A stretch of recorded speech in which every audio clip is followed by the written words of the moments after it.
MGTOW man, we made it to another month. I can't believe that it's November. And today's video is one that I've wanted to make for a while, and it has to do with the scarcity mentality versus the abundance mentality. So the scarcity mentality versus the abundance mentality is a comparison that is often and most commonly used when it comes to women, dating women, and finding women to marry. So men have brought it up to me in conversation, and I had it in a MGTOW notes section on my phone. But what really compelled me to make this video today actually was a really minor, somewhat insignificant moment at work today, in which I compare the scarcity and abundance mentality to the notion of choosing to go to the vending machine at work to get something rather than waiting an hour or two to get back home when you can eat your steak dinner and actually fuel your body and do something beneficial. So I was walking by the vending machines at work today, and there was this college student that was clawing open a sticky buns wrapper or whatever the heck they are. So he was probably between classes or something, maybe a commuter student, and I just thought to myself, who in their right mind would spend money or waste their time on items from the vending machine in most circumstances? Obviously, everybody has a moment of dire need, but just overall. And a man that uses a vending machine is often one that doesn't care about a number of things that a lot of red pill men will care about in a microcosmic sort of way. So these things are health, as oftentimes the food you're getting out of the vending machine is trash. They don't care about money. Let's face it, for the price of $1.50, all you're getting is an average size bag of Doritos. Comparatively, if you go to Walmart, that bag of Doritos you're getting, or Aldi, man, even better, could be 5 times as large and only cost you $2. So you're getting about 300% more, and you're spending about the same price. So that guy is buying the sticky bun out of the vending machine, and he's living essentially out of scarcity mentality. He's only buying this because his mind frame is based on the notion that I must go for this nutritionally and financially poor item in order to keep me going and help me make it through my next few classes or two. So first off, this guy's mistake is not bringing food to work in the first place or school in the first place. I freaking bring my entire pantry to work every day, bring all the coffee I own and my electric boiler to work so I can make coffee there and avoid having to buy a $2 cup there. So he's making this purchase because he doesn't believe that there's anything better for him to buy right now. He's willing to pay more for the sticky bun than he normally would because scarcity drives the price up. It's simple supply and demand economics, and the world operates in the same way. Finding or avoiding women, it's economics, and hence we have words like sexual marketplace value, SMV, because sex, like everything, is money, because money equals survival, and what is life without survival? But this made me think of the red pill, dating and saving, and many things that us MGTOW men consider on a daily basis. So when blue pillars and those that hope to land themselves in a matrimonial relationship make the statement, oh, there are plenty more fish in the sea, what they're saying is that the world truly does have an abundance. They want to comfort you with the notion because they believe that you are living in a state of scarcity at the moment. And that's because when you date, you operate in scarcity. You believe that the world is scarce when it comes to women that you're dating. Inferring and looking into this comforting statement reveals this, guys. And think about it. I know when I've dated, I would meet women, I'd walk by them and see, yeah, she's really hot, she has great this or great that, and I'd be recognizing these things, but I wouldn't think to myself, I wish I had this other girl. Maybe this wouldn't be the case if I had stayed in the relationships longer than I did, with the longest one being about 1.5 years. But part of this is that you naturally create this feeling of false contentment and association with your cognitive dissonance. And this is a scarcity mentality because scarcity mentality is beta in nature. It doesn't operate in reality. It does operate in a reality, but it's that reality that you manufacture for yourself to help mask the truth of the real reality. And recognize this, men.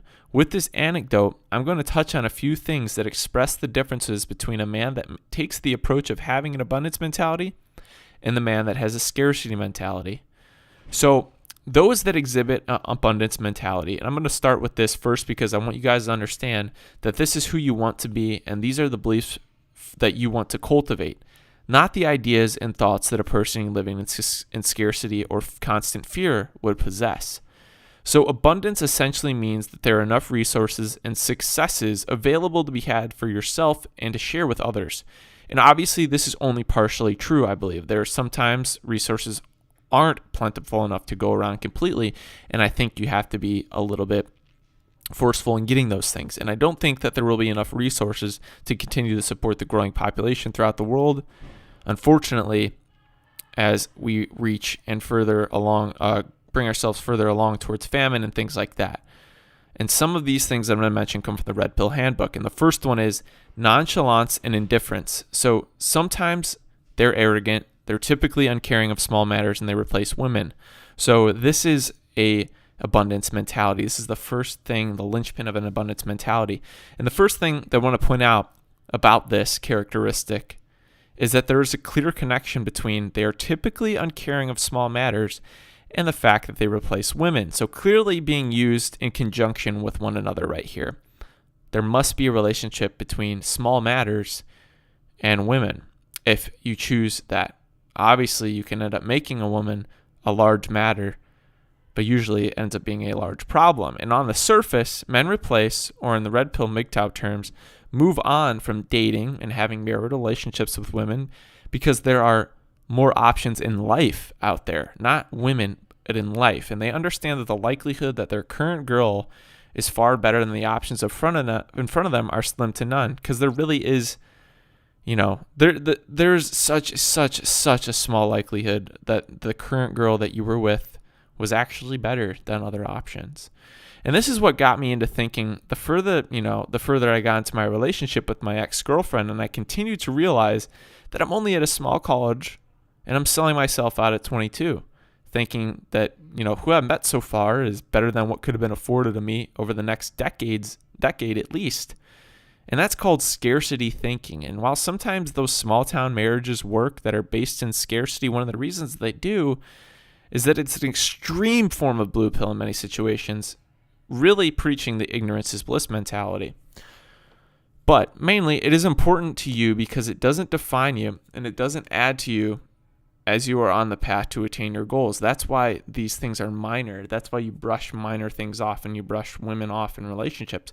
So as a man with an abundance mentality, your goals aren't the goals of getting married, having kids, and setting up that life. Your goals are on the things that will afford you true survival, which is improving your skill set, your career, investing, saving, and fortifying yourself for potential hazards down the road. And understanding that being with a woman actually makes your decisions and successes and failures more dire and important is reason to make you more stressed. And being with a woman will instill more fear and make tasks at work, school, or wherever seem like they have more importance because more is riding on the outcome, guys. And the next thing is men that live in an abundance mentality mindset, they spend a lot of time living mentally in the future, only coming into the present for breaks. So when you're constantly setting goals for yourself, you don't necessarily live in the present. You are doing things in the present because it sets you best up for success in the future. And this is why us red pill men just can't mesh with women in relationships today. And I know many men that have dated women that are unable to get out of the moment for the sake of doing something in that moment that will set up a future with exponentially more great moments than anything we could experience in the present. And those men end up failing in those relationships. And I know that I was one of those guys. I was one of these guys that would always tell myself and my girlfriends, if I do this work right now and I get things set, I'll be able to be fully present with you, not just in the future, but in smaller tasks and a smaller level, maybe later that night. And this is often why you see marriages fail when the man is working 80 plus hours a week, because he is hoping with the illusion to provide for his wife and send his 2 kids to college with complete tuition.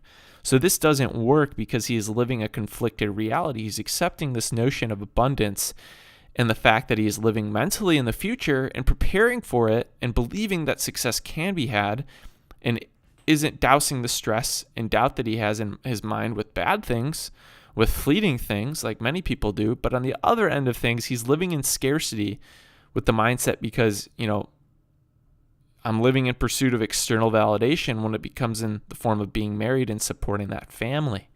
And while you may feel a sense of self-actualization for doing your work and succeeding on that level, your ultimate validation comes through providing for and maintaining acceptance from your family. And a key element of a man living in scarcity, described as a beta male, is that he's afraid of rejection. And I don't want to preach that providing for your family and for maybe an ailing parent or something is not honorable. It is honorable.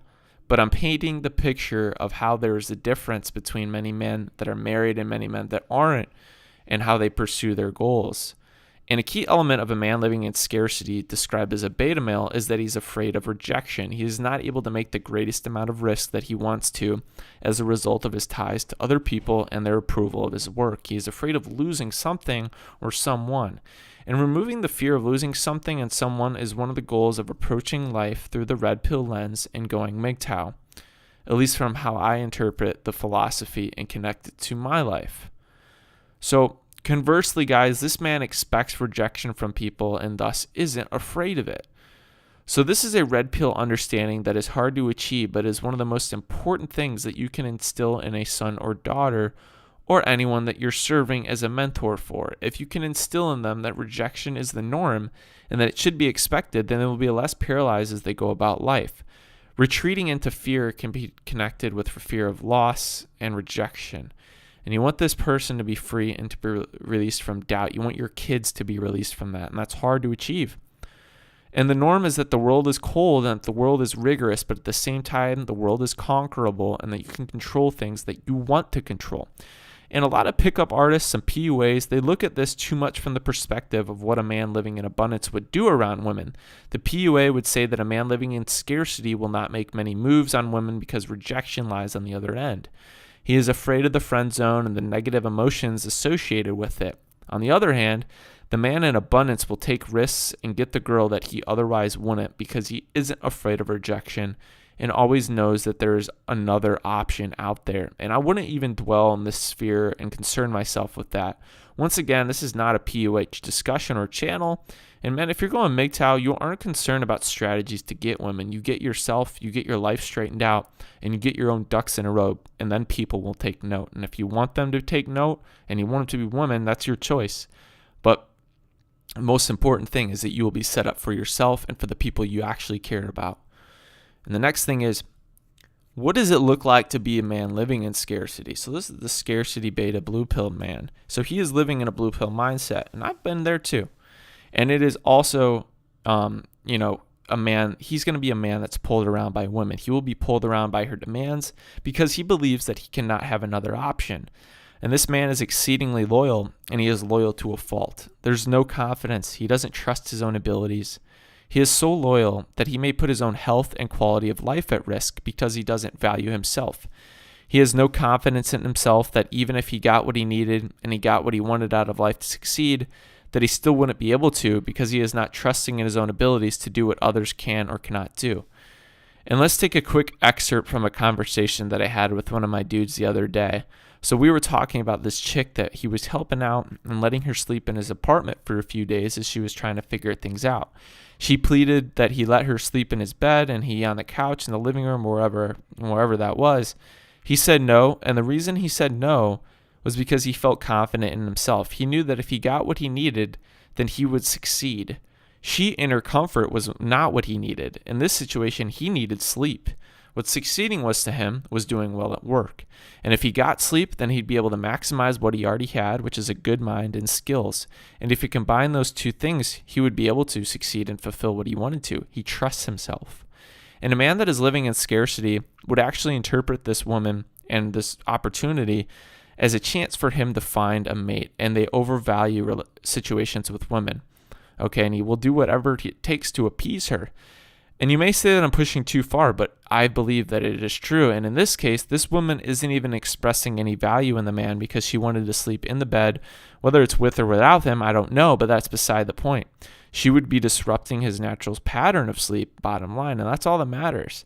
And a man with scarcity overvalues all interactions with women and interprets them as dire because he associates them with survival and personal worth, not himself.